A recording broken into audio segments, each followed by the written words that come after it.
I'm going to turn it over now to Morten Christensen, who will introduce today's speaker.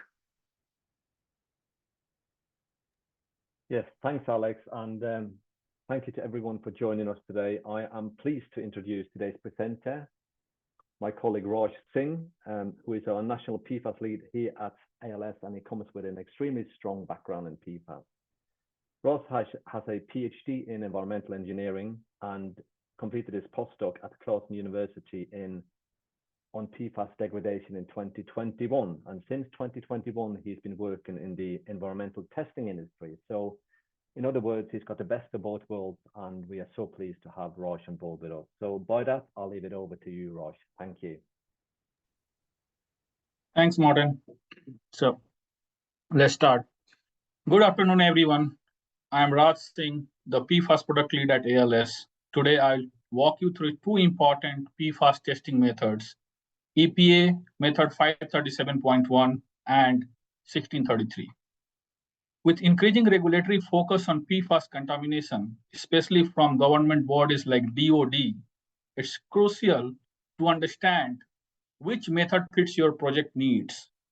Our goal is to clarify the applicability of these methods, addressing client confusion and ensuring the right analytical approach for different matrices and regulatory requirements.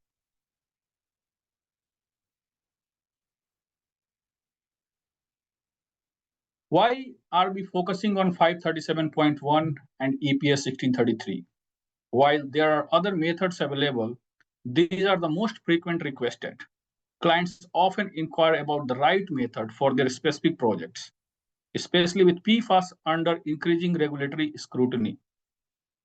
Such trends and client interactions reveal ongoing confusion, with clients sometimes ordering the wrong method on their chain of custody forms. This presentation aims to clear up that confusion. So I like to start with some introduction before I jump into the topic 537.1 and 1633 method. To begin, let's define PFAS. These are per- and polyfluoroalkyl substances characterized by at least one CF3 or CF2 group. The carbon-fluorine bond in PFAS is among the strongest in organic chemistry, which gives these substances their resistance to degradation. PFAS compounds can have short or long carbon-fluorine chains, which influences their behavior in the environment. Long-chain PFAS are more bioaccumulative and toxic. These compounds are hydrophobic as well as hydrophilic, meaning they repel both oil and water. This is why they are often found in various environmental matrices from aqueous to soil and solids, biosolids, and other things. Due to stability of carbon-fluorine bond, PFAS are highly persistent in the environment, meaning they do not break down easily and pose long-term contamination risk.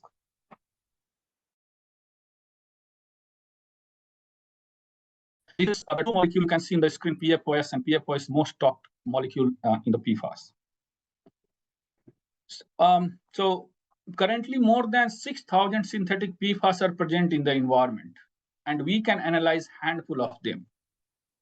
PFAS represent a large family of chemicals with diverse structures and properties. This family tree showcases the different classification ranging from perfluoroalkyl acids to fluoropolymers and side-chain fluorinated polymers. Each classification of PFAS has distinct uses and environmental behaviors. For instance, perfluoroalkyl acids like PFOA and PFOS are well known for their toxicological impacts and are most regulated. And these two contaminants, PFOA and PFOS, now categorized in hazardous waste. So PFAS have been widely used due to their fire resistance and water repellent properties. Historical aqueous film forming foam were used in firefighting, particularly by DoD at military bases and airports, which has resulted in significant contamination. Beyond firefighting foams, PFAS are also used in industrial manufacturing, including textiles, metal plating, semiconductor, and plastics. They are found in household products like non-stick cookware and waterproof clothing. There are some secondary sources of PFAS like landfills and biosolids. due to disposal of contaminated products in the environment.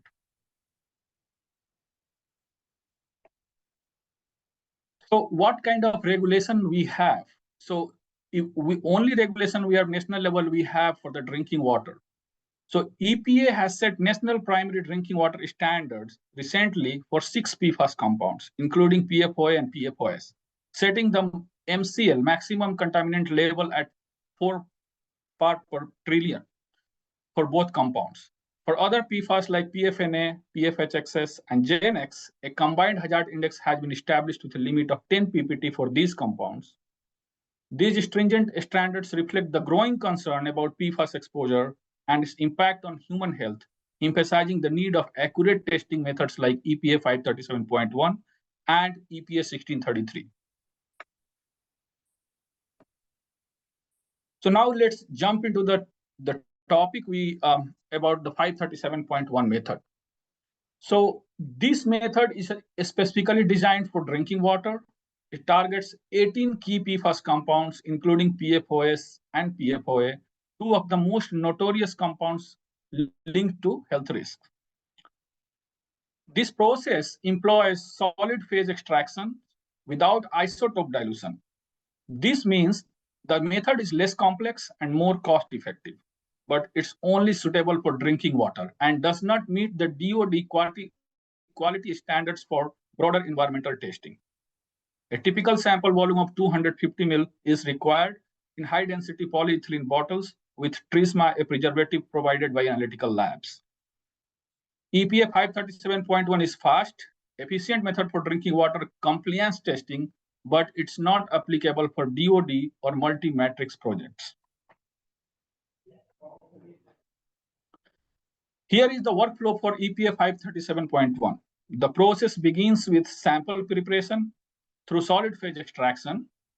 The PFAS are then eluted and concentrated by 100 times by enhanced detection by LC-MS analysis, and the results are reported. This method offers a quick turnaround time, usually 5 days, and is cost-effective for drinking water projects. Now let's dive into EPA method 1633. This is a comprehensive method for multi-matrix environmental testing, suitable for soil, groundwater, wastewater, and more. With DoD approval, it's essential for PFAS site investigation in defense projects. It uses isotope dilution, the gold standard used in analytical chemistry, to account for variability and improve accuracy across different environmental samples. Unlike 537.1, 1633 covers 40 PFAS compounds, making it ideal for broader contamination assessments. A typical sample volume of 500 ml is required. Please note, EPA 1633 is used not just for drinking water, but everything from surface water to biosolids, meeting the DoD QSM requirements.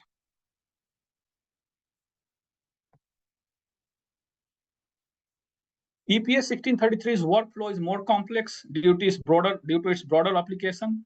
Samples undergo methanol extraction for solids or biosolids, but not for aqueous samples, followed by SPE, like 537.1 method, and carbon cleanup. The use of isotope dilution ensures high precision, and the analysis is completed using LC-MS system. While highly accurate, this method is longer turnaround time, typically 10 days, and comes with higher costs due to complexity and number of compounds analyzed.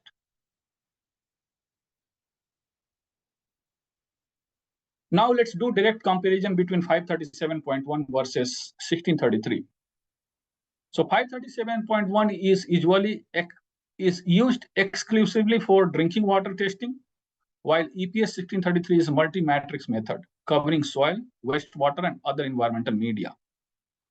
537.1 tests for 18 PFAS compounds, while 1633 covers more than 40, including those of interest to the DoD and EPA CERCLA investigations, Superfund investigation sites.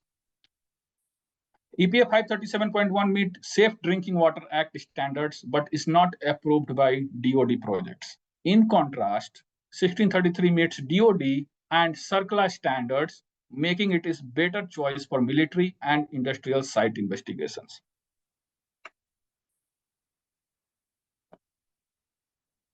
So here are the compound list and comparison between the methods 537.1 and 1633. Both 537.1 and 1633 cover most PFAS compounds like PFOA, PFOS, and PFHXS. However, EPA 1633 includes additional compounds like PFBA and PFPES and other short chain PFAS, which are not tested in 537.1. This makes 1633 a broader, more comprehensive method. EPA 1633 analyzes more emerging contaminants, including PFBA, sulfonamides, and several fluorotelomere acids. These compounds are important for DoD projects where broader environmental impacts are under investigations. With this, I like to summarize. So EPA 537.1 is suitable for drinking water analysis, while EPA 1633 is the preferred method for DoD projects and multi-matrix environmental testing. If your project involves DoD regulations, EPA 1633 is method of choice. It's more complex and expensive, but delivers comprehensive results. For drinking water projects, EPA 537.1 offers a faster, cost-effective solution, but is limited to fewer compounds and cannot be used for broader environmental investigations. At ALS, we are equipped to handle both EPA 537.1 and EPA 1633, ensuring accurate, timely results tailored for your project's specific needs. And if you have any further question on which method to use, feel free to reach out. And here is just this table is given that we offer various methods, including EPA and STM methods, and with the compound list. The one thing to note here that EPA 537.1 is drinking water method, and reporting limit is 2 nanogram per liter, 2 ppt, which is below MCL of the national drinking water. So with this, I like to conclude my presentation. Thanks. And if you have any question, I'm happy to answer. Thanks, Raj. Yes, so we wanted to leave a lot of time to open up the forum for questions, so we'll do that now. If you have any questions, please write out your question using the Q&A function in the toolbar at the bottom of the webinar. Attendees can also see all submitted questions with that window. I'm going to give everybody a few moments to type in their questions, and I'll review some brief notes while we're waiting. This webinar presentation has been recorded. All participants of this webinar will receive a follow-up email once the recording is available to view. We also post our webinars on our ALS YouTube channel and the webinar playlist. I encourage you to find a wide range of video resources and past webinar presentations available there. Also, please follow our company page on LinkedIn as we post announcements and registration links to future webinars and other valuable resources and updates. I'm going to hand it over to Morten, and he'll help facilitate the Q&A session. Thanks, Alex. We'll start at the top then. I have some questions as well, but I'll start with the people who sent in questions and answer. Raj, what method is appropriate if it's a DoD drinking water application? Well, so I would say if it is from DoD sites, it will be better to use 1633 method, because they're like the groundwater are most likely to be contaminated, and that sometimes comes under the IDW, which is called investigated derived waste. So, and because it offers comprehensive list of PFAS, that can be done with 1633.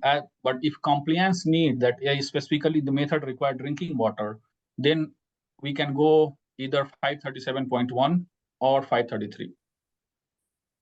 Okay, so it's fair to say that, you know, it needs to be a bit of a discussion between the lab, the consultant, and the DoD to decide on drinking water, because it's not very clear on how to address it. So I think a further discussion is also needed just to make sure that we are doing the right choice there.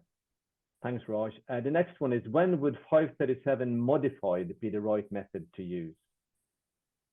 Well, so when we did not have 1633 method, and as you might know that 1633 went through various drafts.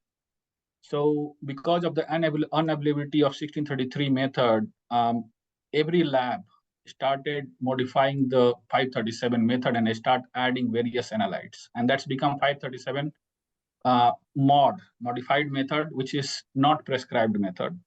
Yeah. So if if your projects are historically using 537M and using any lab, yes, you can use it. But I believe that all of the projects should be now turned into 1633 method, because that covers all the analytes present in 537M.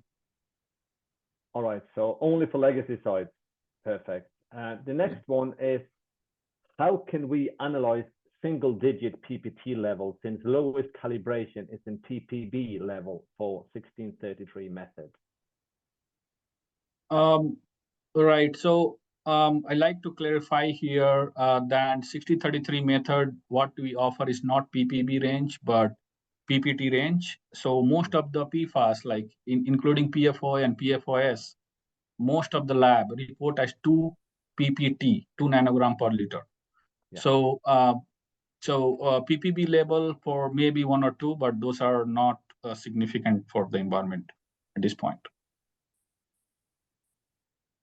Okay, next one is, will ALS still run 537 modified with isotope dilution for soil samples? Yes. Okay, simple. That was easy. Thank you, Raj. And then Brian asked, can you share this presentation materials? And I think Alex just answered that. We will send out this, and we will also have a link to our recording on our YouTube channel. Yep. Next one is, what kind of sample preparation for fish tissue analysis on the 1633? So 1633 is comprehensive method, and it's also written for the tissue analysis. Definitely the sample prep require more careful sample prep require, where there is some of the fats removal and some of the or fatty acids removal steps are involved. So so the method, just generally the method is applied for fish tissues using 1633 method. Okay, and here's the question I think everyone wants to answer. Why does 1633 have a longer TAT? And I think you addressed it a little bit, Raj, but I think it's worthwhile repeating. Right. Yes. So there are various regions that has the longer turnaround time. I mean, the 1633 is for the applied for the complex matrix, meaning that if we have wastewater, landfill leachate, AFFF, even the soil, so it require significant amount of matrix cleanup so that we can detect the compound and report at very low concentration, like 2 ppt for most of the PFAS. So the simple answer is extensive sample prep process, and it require cleanup. And other factor is this method require higher sample volume. It's 500 mils compared to 537.1. So that takes longer time for the longer time to prepare, meaning that it takes more time on the solid phase extractions. So because of that, it has longer turnaround time. There are other factors to consider on the QC side, quality control criteria. So 1633, since complex matrix, and even though the method required a significant cleanup, but most of the time, many surrogates, isotopes fails as per the 1633 criteria. So those samples either require re-extractions or dilution, sometimes again re-extraction because of the high PFAS concentration in the samples. Thank you, Raj. I hope that answered the question. Next question is, which method is best to use for groundwater, 1633 or 8327?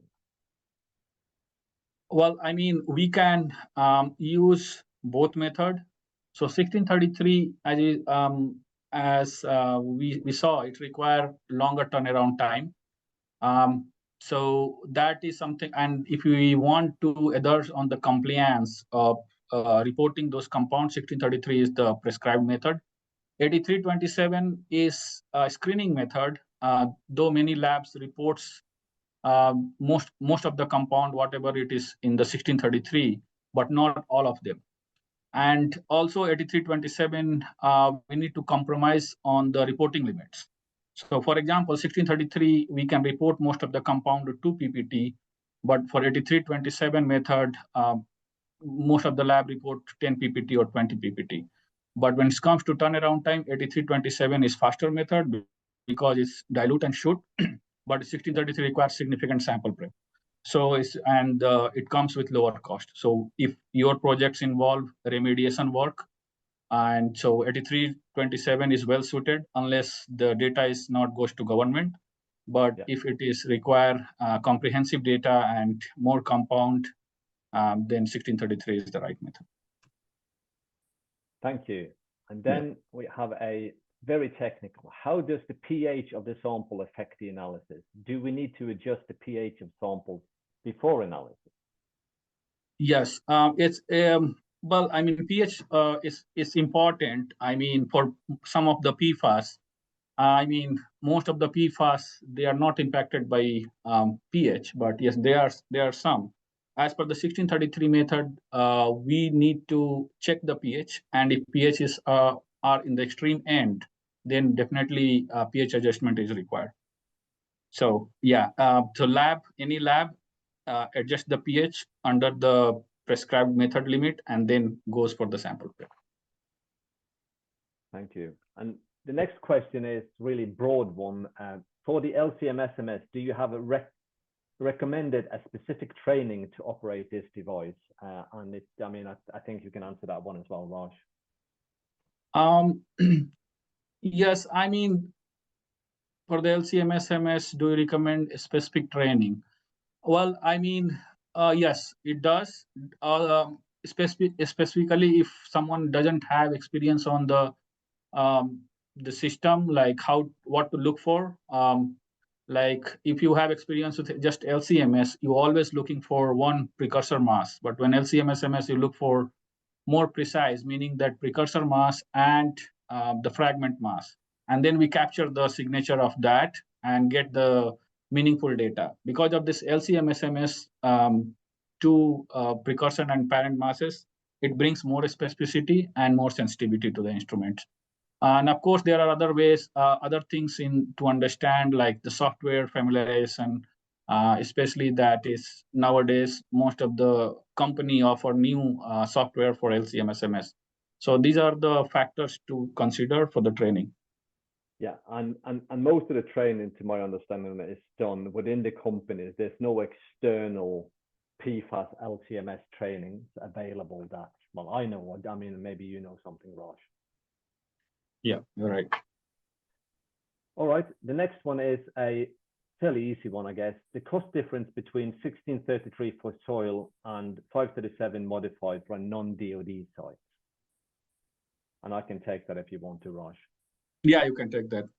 Yeah, I think there's needless to say, there's a significant price difference. We're talking hundreds of dollars in difference between those two methods, just because of what Raj alluded to earlier, the complexity of 1633. So not only will it be cheaper to do, but also typically be faster to do 537 modified. However, I know there's a struggle to get that approved these days.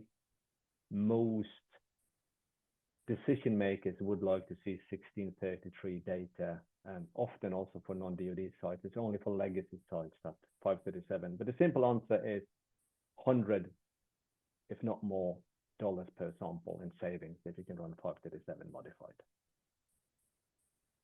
Yeah. Then there is another question which relates to baby formula. Would EPA 537 modified be appropriate for solid foods like powdered baby formula? Well, yeah, so as such, there is no method. This is specified for the product testing, but I believe, yes, 537 mod or 1633 would be the appropriate method for testing baby formula. Thank you. The next one Yeah. is, which method should you use if you're sampling groundwater but comparing to Safe Drinking Water Act standards? Yes, so that's the safe drinking water is 537.1 and 533. Easy. Yeah. Next one is the degree of turbidity a concern with providing wastewater samples for analysis on the method 1633? So method doesn't specify specifically for turbidity, but it does for solids. So if anything, I believe more than 50 milligram per liter solids, then it has to be treated differently. So I believe, turbidity will be, we can say that it can be correlated with the solids, but there is not a specific anything on the turbidity in the method. No, but it's kind of an indication. High turbidity may lead to additional sample preparations in the laboratory when we receive the sample. Excellent. Then a bit of a longer question. Since method 1633 is for non-drinking water method, the water matrix might contain solid, as in for a domestic wastewater sample. What level of solids in the water matrix above would you consider the samples as a solid sample? Would you recommend separating the phases and analyzing each phase independently? So I guess the question is, if you get a sample which is a very high level of solids in there, where do you draw the line, and recommend to separate one sample into two samples and analyze water and solids separately? Yeah, I mean, this is very good question, and it's tricky, especially also for the lab. When such situation arises, when we see a lot of like solids content in the samples, often labs try to use like 2 or maximum 3 cartridges if we can able to do that. Definitely, as per method, it's not prescribed that we should separate solids and liquid, because the nature of the PFAS try to separate on both the matrices, meaning some of the short chains are more like they like more aqueous, but long chains like solid. So when it's such situation arises, we often contact to clients and take their recommendation what to do. But as per method, if anything more than if less than 50 milligram per liter of solid content, then it should be treated as water. If it's more, it's it depends on what client wants and what lab wants. And I mean, if you ask my opinion, yes, they should be analyzing separately and do the mass balance. So, I mean, that's my personal opinion about it, if you have a lot of solid content. Excellent. The next one is from, they keep ticking in there. Do we anticipate any issues hitting 4 ppt by 1633? Do dilution often make 4 ppt unreachable? With the limits dropping, I'm trying to read at the same time here. With the limits dropping recently, do we anticipate the EPA requesting a limit below our capabilities? So most of the perfluoroacids and sulfonates, which are major health concern, like for example, PFOA, PFOS, PFHXS, and there are many compounds. The lab offers reporting limit at 2 ppt. I agree there are few compounds like ether acid and something that 4 ppt is difficult to achieve, but 4 ppt is not in the standard for those compounds. So yes, I mean, with increasing health concern, I do see that EPA will extend the list for those additional compounds, but that definitely requires significant research and data to support that. My question is right now, yes, is 4 ppt is well achieved for most significant PFAS, and that is a PFAS of concern. But others, we have to wait and see what EPA comes up with. Excellent. Next one is, well, thanks for a great presentation. Appreciate that. As 537 is for drinking water and 1633 is for DoD project, Which of the other methods are specific to particular industries or specific contaminants? So if anything, non-potable water, we should always go for 1633. And I mean, of course, you have choice to select other method as well, like EPA 8327, ASTM method 8421. But just to know right now, for the compliance purposes, we have very few options to select. For example, we can do 1633 for the compliance purposes for non-potable water. And let me just add a sort of an add-on question for that. We talked briefly about 533 being used for drinking water as well, but that cannot replace 537.1 correctly, correct? Yeah, there are few analytes which are different in 533 list compared to 537.1 and vice versa. Okay, thank you. So really 537.1 and 1633 really are the two methods of choice there, unless there are specific requirements from the end client. Yes. Another thing I want to add, Morten, here, between 533 and 537.1, 533 is the recent method and it's more accurate because of the isotopic dilution. On the other hand, 537.1 is not isotopic dilution method. Yeah. No, I think we can do a whole webinar on isotopic dilution. Yeah. So, but yeah, thanks for that. The next one is a very technical question. What is the LC-MS sensitivity required to achieve 2 nanograms per liter? Which brand of LC-MS will you suggest? Is there any special LC-MS configuration required? I'm not sure if we really want to sort of suggest any brands here, but I mean, can you talk about the sensitivity maybe, Raj? I mean, is there anything particular you can share on that and the configuration? Or maybe you want to take that separately, you can reply to that in a separate email maybe. Yes, that would be, so yeah, please send me email, I can answer, and maybe I can give you more quantitative data so that it will be useful for you. But definitely we don't recommend any brand as an analytical. No, and Alex, I mean, if you take the notes there of the email address and we can answer that separately. Yeah. The next one is, has the industry reached a consensus on what PFAS destruction methods are most reliable and sustainable so far? It seems a lot of research is still going on. And luckily, Raj, you have some experience from that industry as well. So maybe you can give us an answer. Well, there is PFAS management cannot be done with one single method. It's management. It's required multi-step process, and definitely there is no recommendation which method should be used. And yeah, PFAS is complex, and degradation chemistry is also complex. Yeah, I mean, I don't know. I mean, which method to select? There are, if you talk to people, they will say, okay, this method is this method is good.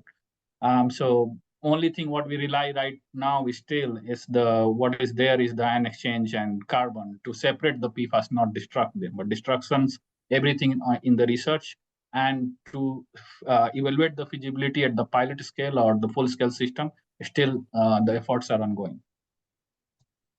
So the simple answer is no, we have not agreed on a single method and which method is best. It's still very complex, and the research is still ongoing. So thanks for that, Raj. The next one is a good one, actually. What method is best for rubber crumb?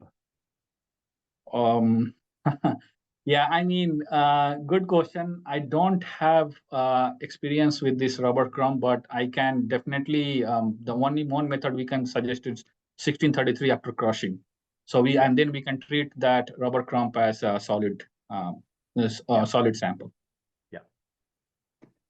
Can we use 1633 method for a sample volume of less than 500 mil, say 100 mil? Yes, we can. Then reporting limit will go up. Okay. So really, I mean, we can do it, but you will get a higher reporting limit with a factor of 5, then I believe, to 10 nanograms per liter. Yeah. The next one is a question I see fairly often. Are there specific sample collection techniques or guidance other than the volume needed for analysis? So as from the analytical lab, we don't recommend or suggest what sampling technique should be. But what only thing we do is we ship the samples bottles. Yeah. And then we, whatever the preservative or something require, then we just do from our lab.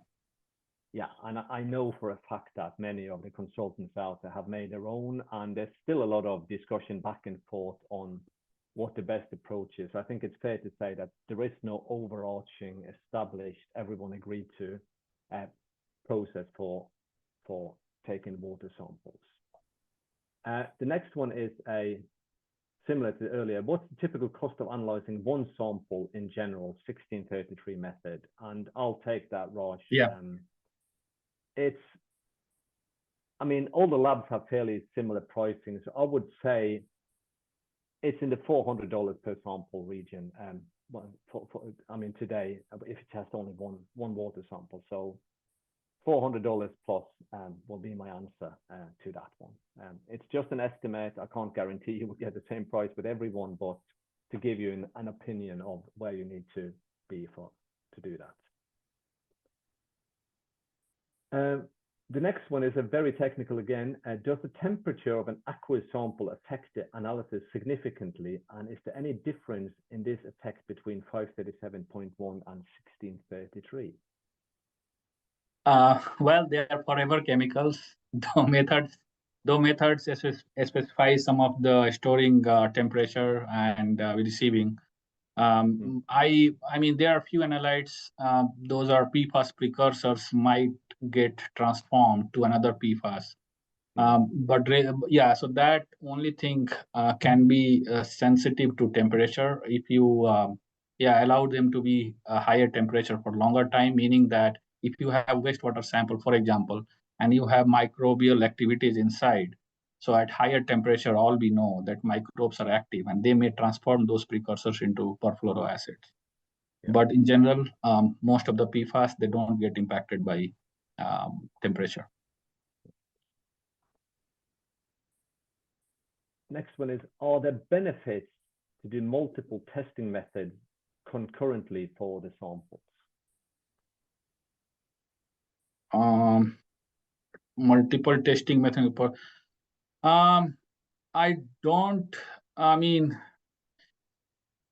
you ask me, I would suggest if you have to select one method versus multiple method, I would recommend selecting 1633 because of the isotopic dilution gold standard and covering most of the PFAS, like 40 compounds. Yeah. If different purpose, if projects require reporting drinking water method, then yes, we need to do 533 or 537.1. Yeah, so doing different methods on the same samples or things like that will not bring any benefit. Yeah. You're saying that the best to decide on the method based on the matrix and depending on what regulator you're talking to, stick to one method. Don't linger between methods because that might create difficulties. Okay, thank you. Can we concentrate a sample by nitrogen drying to go down in detection limits? Well, it depends what method you are talking. So if we are talking about 533 and 537.1, we do evaporation by nitrogen, turbovap or any vap, and reduce the sample volume for increasing sensitivity. But for 1633 method, it's not allowed because of some of the sensitive analyte present in the mix. Understood. Thank you. Yeah. Is there a preservative requirement for groundwater samples to be analyzed using 1633? No. That was easy. Yeah. And here comes a bit more of a, long, and you've addressed some of these. What are specific differences between 537 modified and 1633? So 537 modified is non-prescribed method. 1633 is prescribed method. 537 point mod meaning that lab has their specific SOPs protocol to do those samples. So you can add as many as analyte possible. 1633 method is written for specifically 40 compounds. Both uses, I believe, isotopic dilution. So yeah. And is it fair to say that 1633 could be seen as a replacement for 537 modified? Right. Yeah. So so 1633. So slowly, I mean, most of the labs and projects, they are now, getting away from 537M and then moving to 1633. Yeah.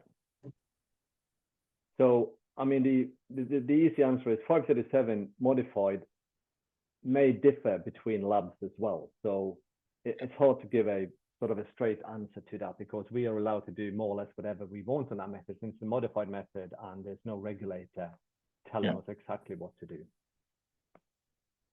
And here comes the $1 million question. Do you anticipate anytime soon an EPA and or a DoD method with the capability of measuring more than 40 PFAS? So I mean, I don't know on this.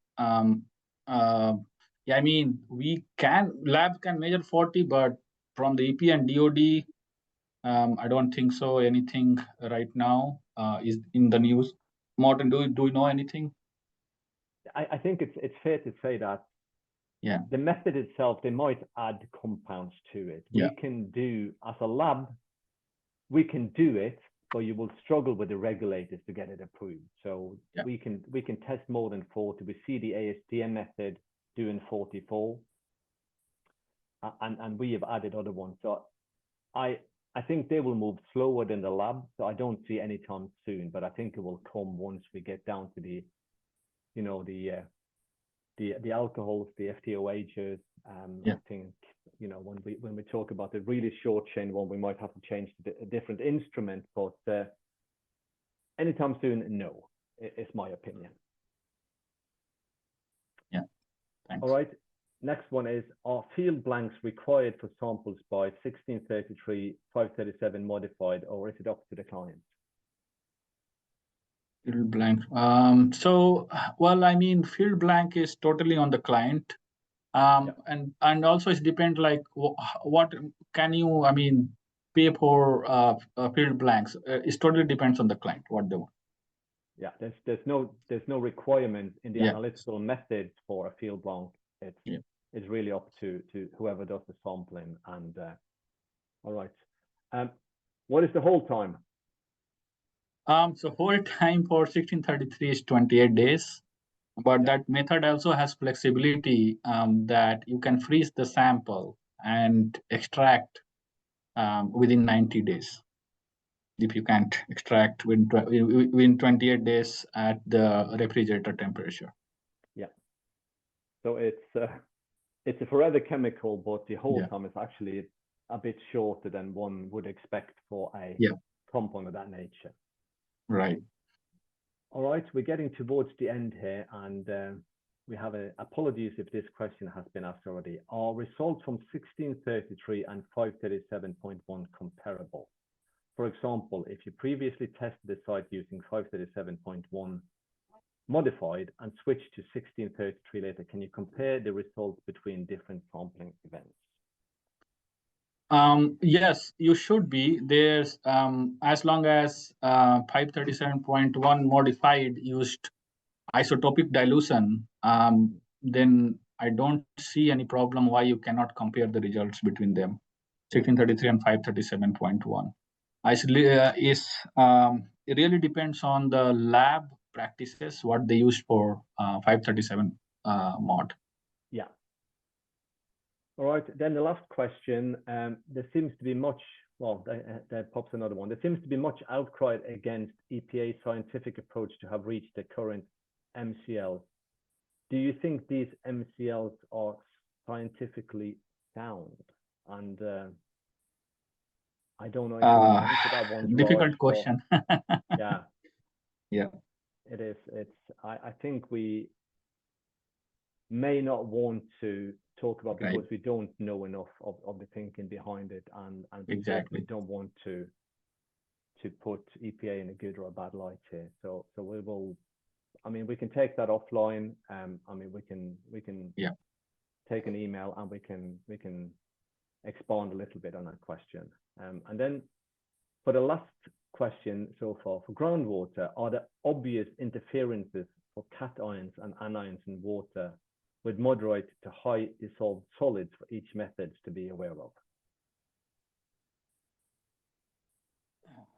Right. So methods as such doesn't say anything on the cation concentration and anion concentrations. So as the analytical lab, we just follow the methods, and we just and if is any only thing what we do, if let's say surrogates or isotopes are recovering outside the criteria, we re-extract or dilute, so that we can avoid if any interference by cation or anion interference, and then report to clients. That's what we do. Yeah. All right. Thank you very, very much, everybody, for the questions, and Raj for the answers. Alex, do we have some sort of a sum up where they can contact us and how they can get in touch with Raj if they want to ask a question separately? Yes, so following this webinar, we'll be sending an email that contains the recording with a link. You'll also find Raj's contact information in there. You'll be able to send him an email if you have any additional questions. All right. I think that's absolutely perfect. Once again, if there's nothing else we need to mention here, or I'll just like to say thank you very, very much indeed to everyone listening in today, and to you, Raj, for doing the presentation. As Alex mentioned, please send Raj an email if there's anything you wonder about. As I said, he has a very, very strong background in PFAS and should be able to answer most questions at least. And we welcome that. We welcome any questions from anyone here, and we will try our best to answer in a timely manner. So, Alex, without anything else, then I think it's time for us to close this webinar and wish everyone a good rest of the day and week. Yep, I just want to thank everybody for joining, and hope you guys do have a good week. Thank you very Thank much. you everyone for joining, and please feel free to send any questions you have. Thanks. Thanks. Bye-bye now. Yeah, bye.